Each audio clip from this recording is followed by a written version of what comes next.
ما هي الثقة؟ لغة وثق أي اعتمد واتكأ وتوكل. وثقت بنفسي، اعتمدت عليها. الطرح الغربي فيه طرح بإطلاق الثقة. منظورنا الإسلامي هو اعتماد على الله عز وجل، وأن ما تملك من قدرات هي من أسباب التي تعينك على الوصول إلى هدفك.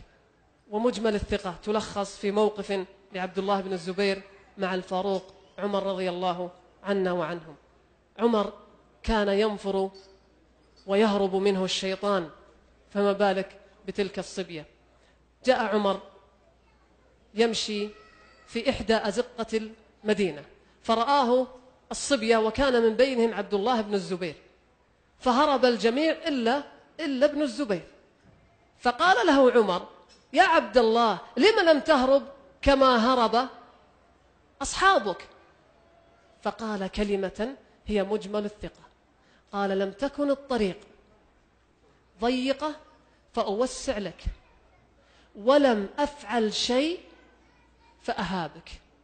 ملخص الثقة هي أن تعرف حقوقك وحدود غيرك. ملخص الثقة هي أن تعرف حقوقك وحدود غيرك. من حقك أن تخطئ، من حقك أن تسمع وتسمع، من حقك أن تقترح، من حقك أن تتكلم، من حقك أن تحضر، من حقك أن تغيب، من حقك أن تقبل، من حقك أن ترفض، من حقك أن تقول لا لشيء لا تريد أن تفعله. يقول عمر: يعجبني الرجل إذا سيم خطة ضيم أن يقول بملء فيه لا. تلك الكلمة التي غابت عن معجم وقواميس الناس الذين لا يمتلكون ثقة في أنفسهم.